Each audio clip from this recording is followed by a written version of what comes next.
청소년 매일 성경 묵상을 돕는 묵상 코치입니다. 함께 읽고 나눌 말씀은 누가복음 23장 44절에서 56절까지 말씀입니다. 44절부터 읽겠습니다. 어느덧 낮 12시쯤 되었는데 어둠이 온 땅을 덮어서 오후 3시까지 계속되었다. 해는 빛을 잇고 성전의 휘장은 한가운데가 찢어졌다. 예수께서 큰 소리로 부르짖어 말씀하셨다. 아버지, 내 영혼을 아버지 손에 맡깁니다. 이 말씀을 하시고 그는 숨을 거두셨다. 그런데 백부장은 그 일어난 일을 보고 하나님께 영광을 돌리며 말하였다. 이 사람은 참으로 의로운 사람이었다. 구경하러 모여든 무리도 그 일어난 일을 보고 모두 가슴을 치면서 돌아갔다. 예수를 아는 사람과 갈릴리에서부터 예수를 따라다닌 여자들은 다 멀찍이 서서 이 일을 지켜보았다. 요셉이라는 사람이 있었는데 그는 공의의 의원이고 착하고 의로운 사람이었다. 이 사람은 의의 결정과 처사에 찬성하지 않았다.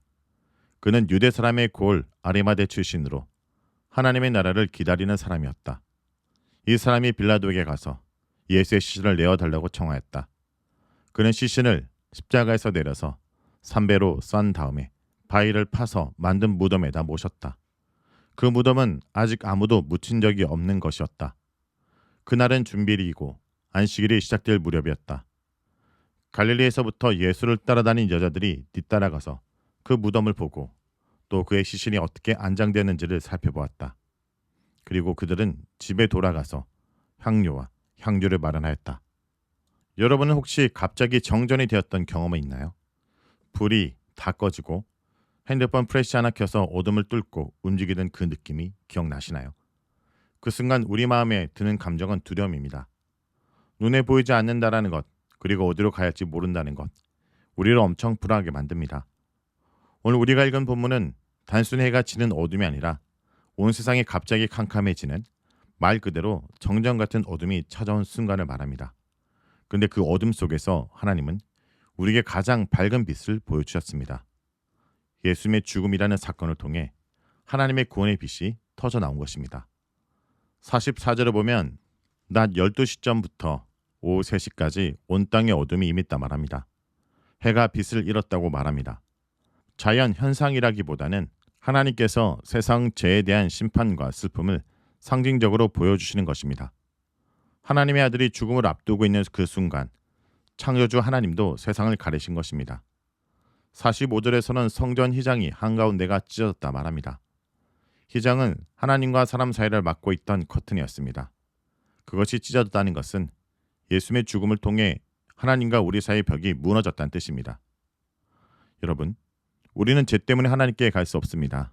하지만 예수님의 죽음이 그 길을 열어준 것입니다. 그리고 46절, 예수님은 아버지여, 내 영을 아버지 손에 부탁하나이다 하고 말씀하시며 숨을 거두십니다. 예수님은 무기력하게 죽으신 것이 아니라 스스로 자신의 생명을 하나님께 맡기신 것입니다. 여기서 우리는 예수님의 믿음을 볼 수 있습니다. 죽음 앞에서도 하나님을 신뢰하는 예수님의 모습입니다. 47절에서 백부장이 이 사람은 정령 의인이었다라고 고백합니다. 이방이었던 백부장이 예수님의 죽음을 보고 감동을 받은 것입니다. 그리고 48절에서 49절 많은 무리가 그 장면을 보고 가슴을 치며 돌아갑니다. 슬픔과 충격, 회개의 마음이 그들 가운데 있었던 것입니다. 50절부터는 예수님의 장례 이야기로 넘어갑니다. 아리마대 사라의 요셉은 공의의 회원인데 선하고 의로운 사람으로 소개됩니다. 그는 예수님의 제자였고 하나님 나라를 기다린 사람이었습니다. 그는 빌라도에게 가서 예수님의 시신을 요청합니다. 정말 용기 있는 행동입니다. 공적인 자리에서 예수님 편에 선 것입니다. 그리고 요셉은 정성껏 예수님의 시신을 감싸고 자신이 준비한 무덤에 모십니다. 유대인이 가장 거룩하게 여기는 안식일을 앞두고 있었지만 그는 먼저 예수님을 존중하는 선택을 합니다. 이 장면에서 중요한 것은 예수님이 진짜로 죽으셨다는 것입니다. 흔히 부활 얘기를 하면 예수님이 정말 죽으셨던 것이 아니야? 라고 의심할 수도 있습니다. 그런데 누가복음은 이 장면을 통해 분명히 보여줍니다. 예수님은 진짜 죽으셨고 장례까지 치르셨습니다. 여러분, 이 모든 장면은 어두움, 죽음, 고통으로 가득하지만 동시에 이 장면은 소망의 시작입니다. 하나님은 예수님의 죽음을 통해 우리에게 새로운 생명의 문을 여셨습니다. 죄로 인해 하나님과 단절된 우리에게 다시 하나님을 만날 수 있는 길을 열어주신 것입니다. 하나님은 당신의 영광을 가장 깊이, 가장 아름답게 예수 그리스도의 십자가에서 드러내셨습니다. 예수님의 십자가는 단순한 희생이 아니라 하나님의 사랑과 공의가 완벽하게 만나는 장소입니다. 오늘 본문을 통해 우리는 예수님이 감당할 수 없는 죄의 붕괴를 대신 졌음을 깨닫습니다. 십자가에서 그분은 단지 고통당하신 것이 아니라 우리의 모든 죄, 모든 어둠, 모든 부끄러움을 대신 받으셨습니다. 그런데 더 놀라운 것은 예수님은 이 모든 걸 기쁨을 위해 견디셨다는 것입니다. 히브리서 12장 2절에 보면 그 앞에 있는 기쁨을 위하여 십자가를 참으사라고 되어 있습니다. 그 기쁨은 바로 우리입니다.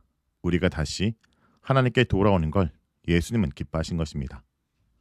그러므로 우리도 아리마대 요셉처럼 사람들 앞에 이 예수를 고백하는 용기가 필요합니다. 학교에서, 친구들 관계에서, 때로는 조용히, 때로는 분명하게 예수님을 따르는 선택을 해야 합니다.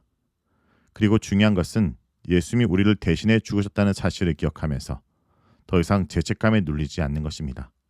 우리는 자유입니다. 우리는 용서를 받았습니다. 그러므로 오늘도 예수 그리스도의 그 은혜와 공로로 새로운 삶을 살아가기 원합니다. 말씀을 놓고 기도하겠습니다. 하나님 아버지, 예수님의 십자가를 오늘 다시 바라보게 해주심을 감사드립니다. 가장 어두운 순간에도 주님은 우리의 소망이 되셨습니다. 내가 감당할 수 없는 죄를 예수님께서 대신 짊어지셨고 그 십자가를 통해 하나님께 나아갈 수 있는 길을 열어주셨습니다. 주님, 그 사랑을 잊지 않게 해 주옵소서. 아리마대 요셉처럼 주님을 따르는 용기를 허락해 주세요. 세상이 아무리 어두워도 예수님의 빛을 따라 살아가는 사람이 되게 하여 주옵소서. 예수님의 이름으로 기도합니다. 아멘. You call me by my name in love and wrote my story from above.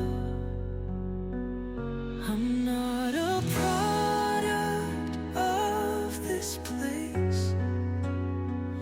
I'm held within amazing grace. I was made for such a time as this. Your purpose is where I exist.